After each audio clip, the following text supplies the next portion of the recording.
Geography কি? একটা bridge, Howrah bridge. কি করছে?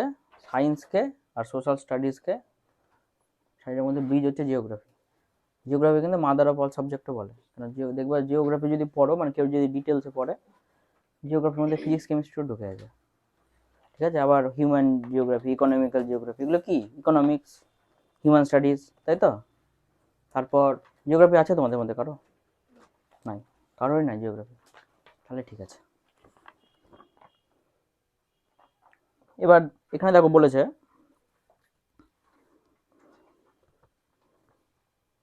প্রথম পার্ট থেকেই কোশ্চেন আসে, কিন্তু প্রথম একদম যেটা নিয়েছো জেরক্সটা, ওটা প্রথম চ্যাপ্টার কিন্তু এটাই। হ্যাঁ, জিওগ্রাফিতে কি কি দেখি আমরা? দু রকমের। জিওগ্রাফির পার্ট কটা? 3টা পার্ট, তাই তো? কি কি জিওগ্রাফি পার্ট আছে?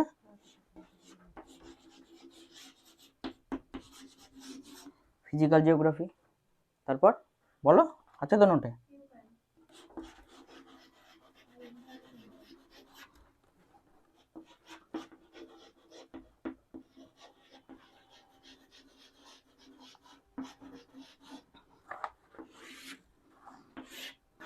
ফিজিক্যাল জিওগ্রাফিতে কি পড়ানো হয়? ভূপ্রকৃতি, তাই তো? জল, বায়ু, নদী, এগুলো হচ্ছে physical geography part. Human geography কি? হিউম্যানের উপর যেগুলো আছে, মানে মানুষের মানে সোশ্যাল, এর মধ্যে সোশ্যাল জিওগ্রাফি পড়েছে, ইকোনমিক্যাল জিওগ্রাফি পড়েছে এর মধ্যে, ঠিক আছে?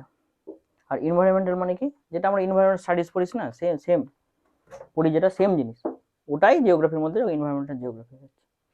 এটাতে আরো কি করে? এটাতে হচ্ছে হিউম্যানের ইন্টারাকশন কি হয়, তাই তো? মানুষের এনভায়রনমেন্টের সঙ্গে ইন্টারাকশন কি হয়, কিভাবে এনভায়রনমেন্ট আমাদের হিউম্যান ডেভেলপমেন্টে কিভাবে একটা প্রভাব ফেলে, সেগুলো হচ্ছে সেটা।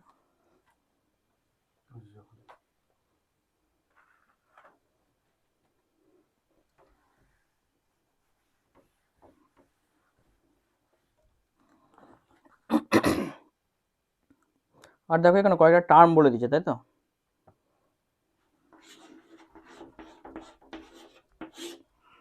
এই চ্যাপ্টারটা রিডিং দেওয়ার জন্য শুধু, ঠিক আছে? আছে সাথে, তোমাদের নোটেও আছে, দেখবে। কি জিআইএস মানে কি? Geographic information system.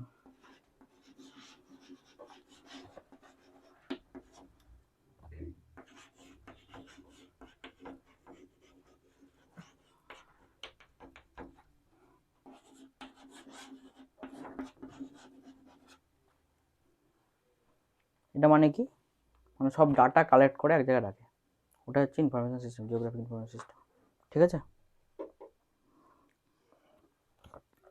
তারপরে আমরা যেটা জিওগ্রাফিতে ম্যাপ করি সেটা বলে কার্টোলজি বলে, তাই তো? তারপর রিমোট সেন্সিং। রিমোট সেন্সিং কি? মনে করো যেমন স্যাটেলাইট কি করে? বিভিন্ন জায়গার আবহাওয়া, জলবায়ু, বা মার্সে যে স্যাটেলাইট পাঠিয়েছে ওটা কি করছে? মার্সের আবহাওয়া, তারপর মার্সের স্ট্রাকচার কেমন, ওর ভিতরে কোর কেমন, এগুলো দেখছে, ওটাকে রিমোট সেন্সিং বলে, ঠিক আছে? আর জিপিএস সবাই ইউজ করো তোমরা, গুগল ম্যাপ কি? Global positioning system. এটা হচ্ছে আমেরিকার তৈরি করা, ঠিক আছে? ভারতের তৈরি করা যেটা আছে, ওটার নাম কি জানো? আমরা যদি ইউজ করি না, আছে কিন্তু, নাভিক।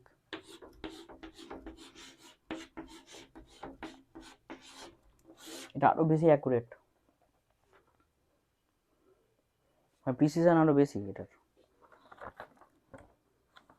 কিন্তু আমাদের মোবাইলে তো ইনবিল্ট থাকে গুগল ম্যাপ, যেটা জিপিএস ফলো করে, তো ওটাই চলে আমাদের। এবার এটা তো জিওগ্রাফি কি, এটা নিয়ে হলো, ঠিক আছে? এটা ছোট চ্যাপ্টার আছে, দেখবো তোমাদের যে জেরক্সটা নিয়েছো তোমরা বইয়ের, ওটার মধ্যেও আছে। আর তোমাদের সিটেটের মধ্যে আছে কি? Solar system. ছোটবেলার জিনিস একদম, তাই তো? তোমরাই, তোমাদেরকে জিজ্ঞেস করবো সব।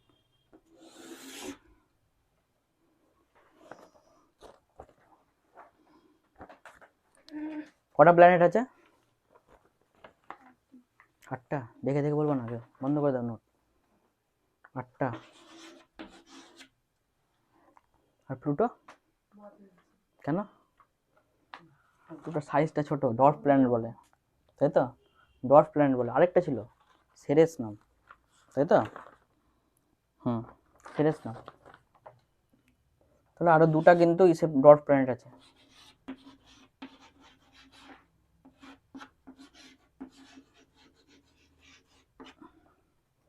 মনে রাখবো সানের মধ্যে কিন্তু টোটাল যেটা মাস আছে আমাদের সোলার সিস্টেম যদি হয়, সোলার সিস্টেম মাঝখানে সান আছে বা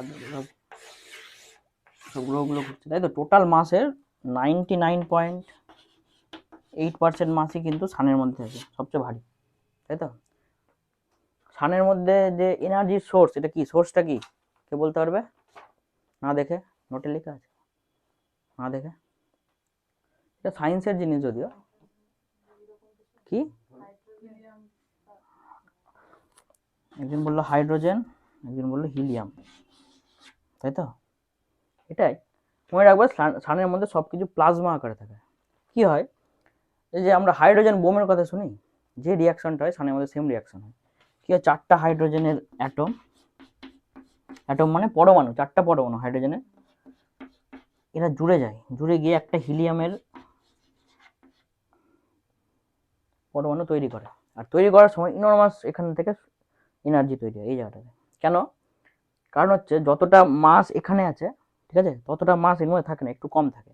ওই যে মাসটা কম থাকে সেই মাসটা কি হয়, এনার্জিতে ট্রান্সফার হয়ে যায়। কোন সূত্র দিয়ে? যে আমরা পড়েছি আইনস্টাইনের সূত্র, এটা সবাই জানো, না পড়লেও সবাই জানো, ইকুয়াল টু এমসি স্কোয়ার, তাই তো।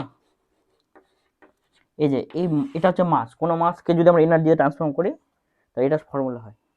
তো যে মাসটা ওখানে আছে সেই মাসটা যদি আমরা চেঞ্জ করি এই ফর্মুলাতে ফেলি, তাহলে এনার্জি একটা পাবো, এই পরিমাণ এনার্জি পাবো। বুঝতে পারছেন? উপর দিয়ে চলে যাচ্ছে। সত্যি কথা বলো, আবার বলবো, কোনো অসুবিধা নেই। সি কি? সি হচ্ছে কি, লাইটের বেগ। ভালো কত? 3 পর যদি তুমি 8টা শূন্য দাও, মানে তাহলে এভাবে লেখা যায় ওটাকে, এত মিটার পার সেকেন্ডে। বুঝতে পেরেছ? প্রতি সেকেন্ডে এত মিটার।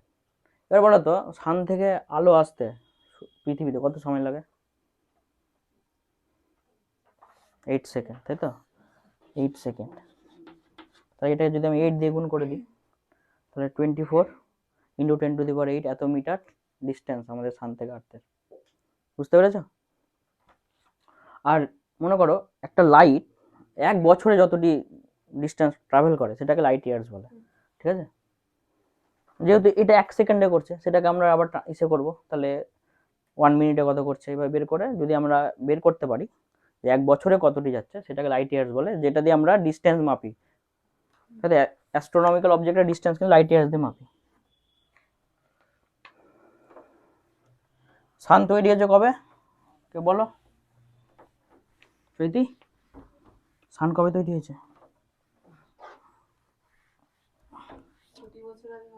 হ্যাঁ, 4.6, তাই তো, বিলিয়ন ইয়ার আগে।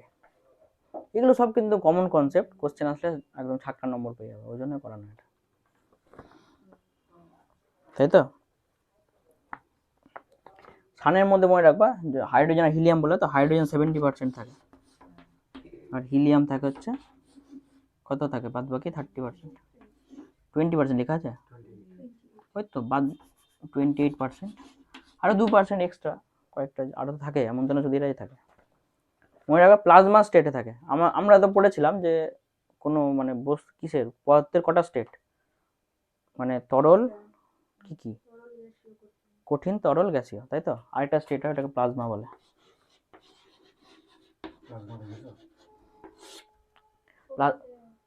প্লাজমাটা কি? দেখো, তরল তো আমরা জানি যে যখন লিকুইডের মধ্যে হয়ে যায়, মানে ওর যে ভিতরে মলিকিউলগুলো আছে, মলিকিউল মানে অণুগুলো যেগুলো আছে, সেগুলো একে অপর থেকে যখন দূরে থাকে তখন ওটা লিকুইড হয়ে যায়, তাই তো। এবার যখন আরো দূরে থাকে তখন ওটা গ্যাস হয়ে যায়। এবার যখন এই অণুগুলো যে এগুলো ভেঙে মনে করো আয়ন তৈরি, আয়ন জানো তো, H+, OH-, এইরকম আয়নে ভেঙে যাবে যখন, আর থাকবে একসঙ্গে থাকবে, তখন সেই স্টেটটাকে প্লাজমা স্টেট বলে। বুঝতে পেরেছো?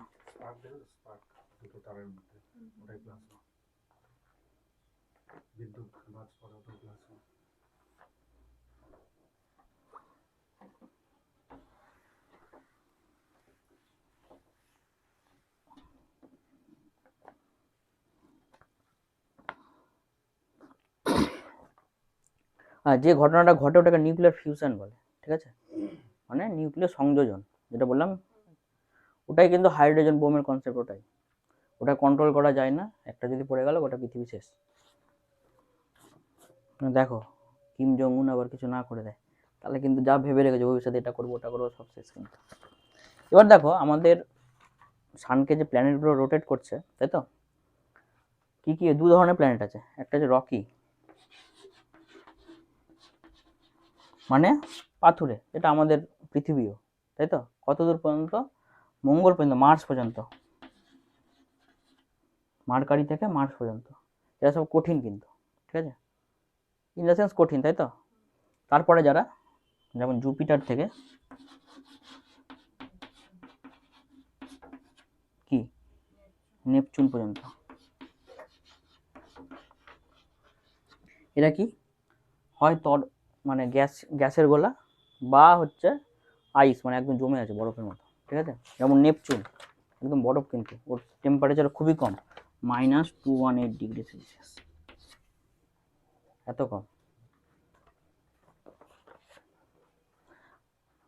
আর্থ এমন একটা পজিশনে আছে, যে পজিশনে ওই জন্য এমন পজিশনে আছে বলেই মানে ভালো পজিশন, যে ওখানে প্রাণের সৃষ্টি হয়েছে।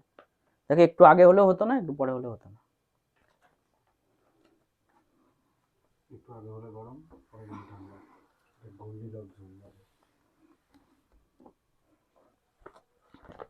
এবার সৌরজগৎ রাখতে হবে এখন।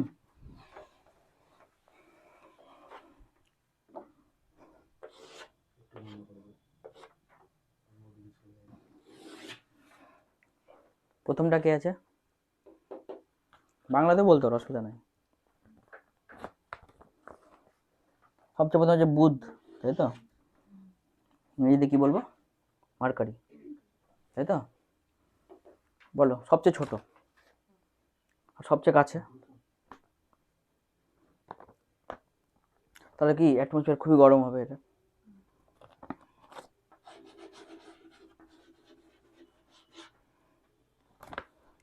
তারপরে কি হবে, ছোটবেলা মুখস্থ করতে না, বুধ শুক্র পৃথিবী মঙ্গল, এভাবে বলো, শুক্র, তাই তো, একটু বড়। শুক্র আর পৃথিবীকে কিন্তু টুইন প্ল্যানেট বলে, ঠিক আছে, একই ধরনের দেখতে।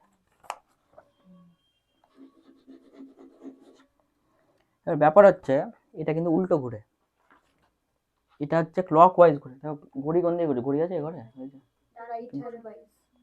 ঘড়ি এভাবে ঘুরে, তাই তো, এটাও তাহলে এভাবে ঘুরবে, আর বাদ বাকিগুলো এভাবে ঘুরে অ্যান্টি ক্লক ওয়াইজ, ঠিক আছে, এটা ঘড়ির দিকে ঘুরে শুধু। এরপরে কে, ও হ্যাঁ, এটা এটা মনে রাখবে, রিসেন্ট সানের জন্য একটা ইসে পাঠিয়েছিল ভারত মিশন, কি নাম, তাই তো, চন্দ্রযান।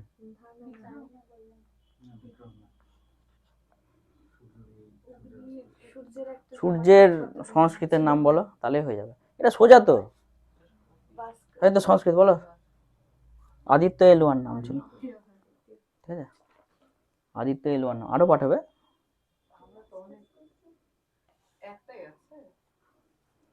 তারপরে আর্থ, তাই তো, এটা তো আমরা জানি সব টিল্টেড থাকে, তাই তো, 23.5°, ওটা বলছি এরপরে, আর্থ নিয়ে একটু বলবো। তারপরে কি আছে, বইটা সরি,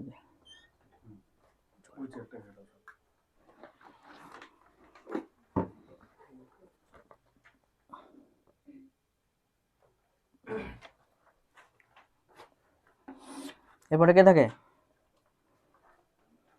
ও আর্থের একটা মুন আছে, তাই তো, এদের নাই কিন্তু, আর্থের একটা, এরপরে মার্স, তাই তো, মঙ্গল, রেড প্ল্যানেটও বলে। অ্যাটমসফিয়ার কি দিয়ে তৈরি, সায়েন্সের এসছে তো, বলো, মার্সের অ্যাটমসফিয়ারে লোহা ঘুরবে,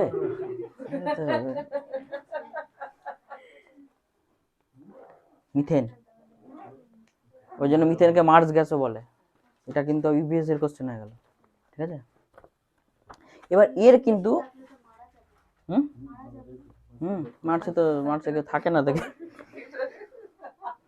রিসেন্ট মার্সে যেটা স্যাটেলাইট পার্টি, যেটার নাম কি, একটা চিনো আছে মার্সিয়ান নাম, দেখবা ভালো কারণ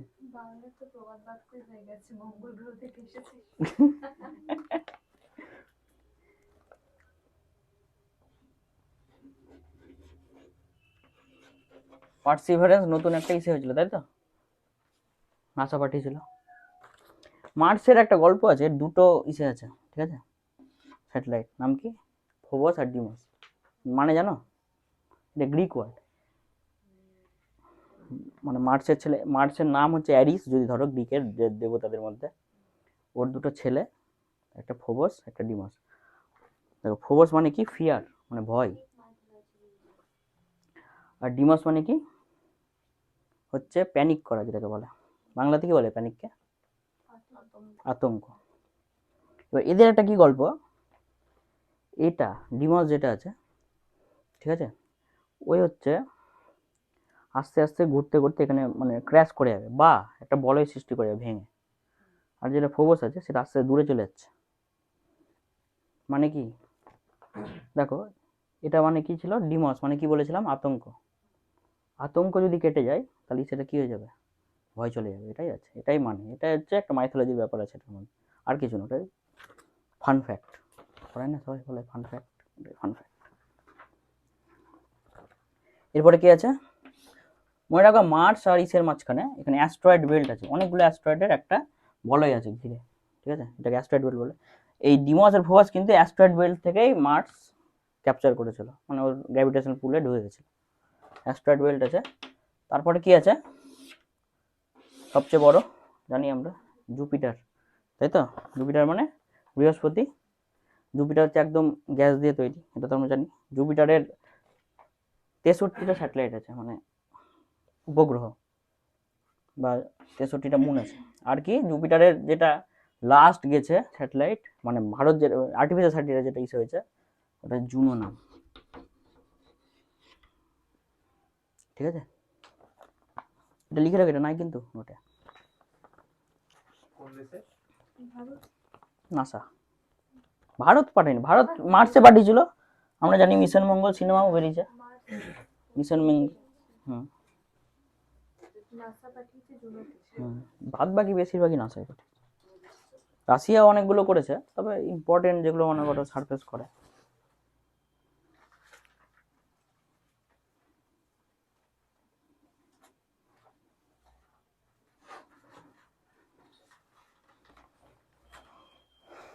এরপরে কি, এরপর শনি আছে তাই তো, দ্বিতীয় বৃহত্তম।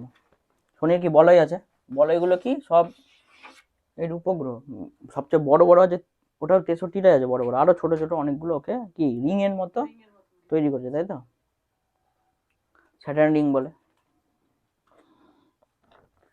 আর ঠিক আছে, স্যাটার্নের পর কি আছে, এরপরে এদিকে তাকাচ্ছে, নিচে করে দেবো, নেপচুন তাই তো,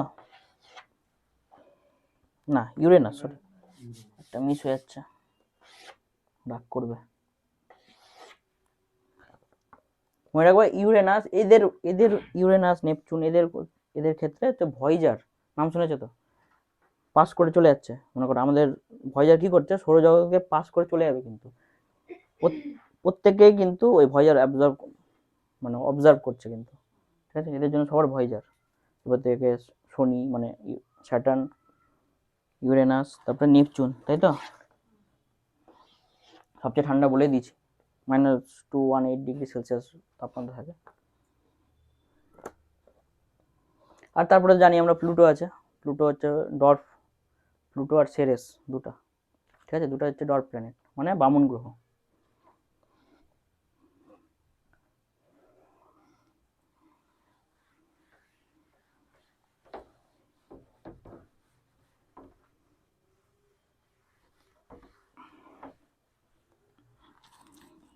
উপগ্রহের সংখ্যাগুলো লিখে রাখতে পারতে, কিন্তু ওটা নাই, বা বইয়ে থাকবে মনে।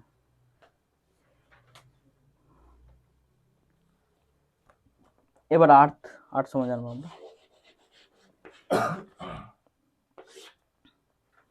আর্থের শেপ কেমন? শেপ যদি বলে কোশ্চেন আসবে কমলা লেবুর মতো, ওভাল আসবে, তাই তো? ওভাল, জিরো পেয়ে যাবে সঙ্গে সঙ্গে। হ্যাঁ, জিওড। জিওড মানে কি দেখো, একদম তো সারফেসটা প্লেন না। প্লেন কি, পাহাড় আছে, সমুদ্র আছে, মানে গর্ত আছে, আবার উঁচু আছে, এরকম শেপ যেগুলো থাকে সেগুলোকে জিওড বলে। ঠিক আছে? এজ কত? 4.57 বিলিয়ন ইয়ার্স, তাই তো? আর কত ডিগ্রিতে বেঁকে থাকে?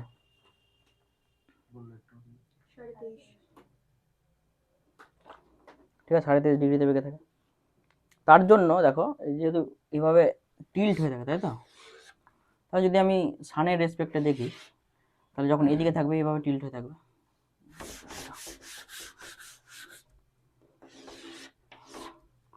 আর যখন এই পজিশনে থাকবে তখন একদম পুরো সারফেসটা পাচ্ছে, তাই তো? আর এই পজিশনে পুরো সারফেসটা পাচ্ছে। এগুলোর ডেট আছে। যখন এই পজিশনে থাকবে তখন কি ডাইরেক্ট সানলাইট কোথায় পড়বে আগে? এখানে যেটা 23°5' যেটা রেখা আছে, কি বলে? ট্রপিক অফ ক্যান্সার বলে না? কর্কট ক্রান্তি রেখা। কোন দিন পরে এর উপর বলো?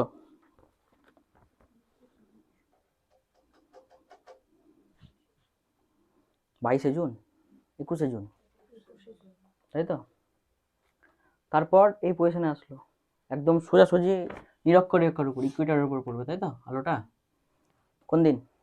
তার মানে কি এই দিন দিন রাত্রি সমান হচ্ছে। এই দিন কি উত্তর এবং উত্তর গোলার্ধে সবচেয়ে বেশি দিন হচ্ছে, মানে বড় দিন হচ্ছে, আর দক্ষিণ গোলার্ধে ছোট দিন হচ্ছে। আর এখানে কি হচ্ছে, দিন রাত্রি সমান কবে? 23 সেপ্টেম্বর, তাই তো?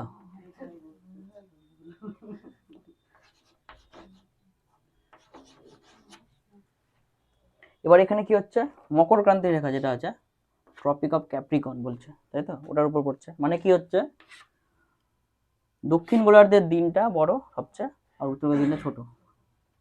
এটা এটা কোন দিন হচ্ছে? 22 ডিসেম্বর।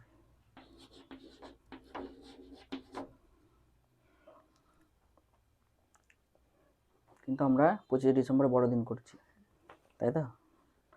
হচ্ছে তো বড় দিন, দক্ষিণ গোলার্ধে হচ্ছে, তাই তো? শুরু হবে কিছুদিন পর থেকে। তারপর এখানে এই পজিশনটা থেকে সেম একদম সোজাসুজি আলো পড়ছে নিরক্ষরেখার উপর। এটা টিল্ট হয়ে আছে, এখানেও কিন্তু টিল্ট হয়েছে, কিন্তু টিল্টের জন্য কোনো মানে আলাদা কিছু হচ্ছে না, তাই তো? সারফেসের মধ্যে সোজাসুজি পড়ছে আলোটা। তাহলে এই দিনটা কবে? 23 সেপ্টেম্বর অপোজিট কত মার্চ? 20 বা 21 হয়, হ্যাঁ।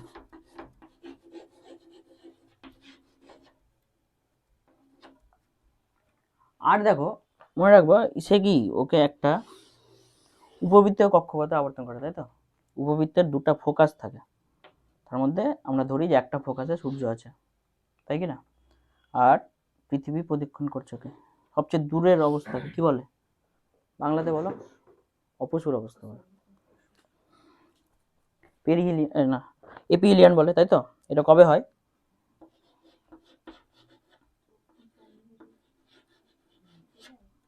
দূরেটা জুলাই। জানুয়ারি হয় অনুসূর অবস্থা, ঠিক আছে? এটাকে পেরিহিলিয়ান বলে। এটা কবে হয় বলো? 3 জানুয়ারি, তাই তো? তাহলে বলো, এই দিন তো দূরে তাও গরম পড়ছে, আর এই দিন কাছে তাও ঠান্ডা হচ্ছে, হচ্ছে কেন এরকম? ঠান্ডা না জানুয়ারি মাসে, কাছে তো।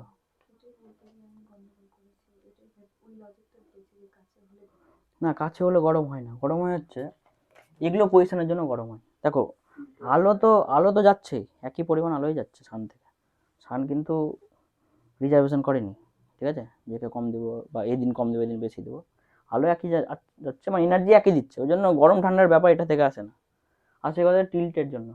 যখন হচ্ছে উত্তর গোলার্ধে, ওই জন্য গরম ঠান্ডা উত্তর গোলার্ধের সাথে আলাদা আলাদা হয়, তাই তো? আমাদের যখন গরম হয় তখন দক্ষিণ গোলার্ধে ঠান্ডা হয়, আমার যখন ঠান্ডা হয় তখন এখন যেমন ওদের ওখানে কি চলছে, গরমকাল চলছে অস্ট্রেলিয়াতে, ওরা দক্ষিণ গোলার্ধে আছে। এটার জন্য, এগুলো পজিশনের জন্য হয়, যেদিকে আলো পড়বে ডাইরেক্ট সেদিকটা গরম হবে, যেদিকে আলো কম পড়বে সেদিকটা ঠান্ডা হবে।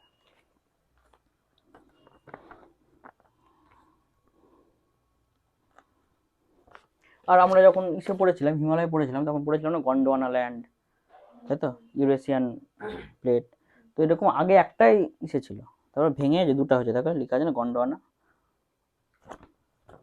তাই তো, 200 মিলিয়ন বছর আগে। মানে আমরা যে টেকটনিক প্লেটের উপর আছে সেটা হচ্ছে সবচেয়ে প্রাচীন টেকটনিক প্লেটগুলোর মধ্যে একটা।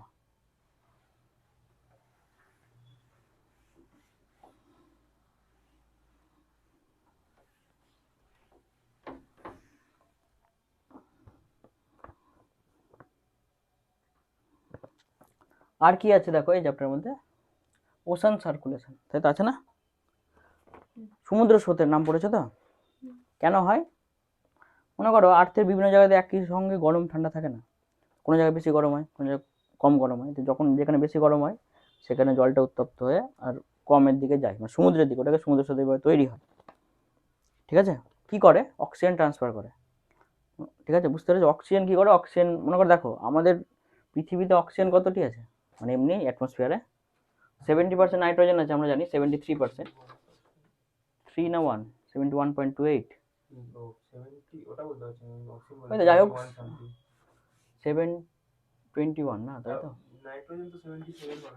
77, তাই তো, ঠিক আছে, একটা কাছাকাছি এরকম একটা হবে, ওটা এক্সাক্টটা দেখে নেবো। আর একটা কি, অক্সিজেন 21% বলছো তুমি, এর এর অনেক পার্টই কিন্তু সমুদ্রের মধ্যে মিশে থাকে, যেহেতু জলের মধ্যে অক্সিজেন ডিজলভেবল, তাই তো, ডিজলভ করে থাকে।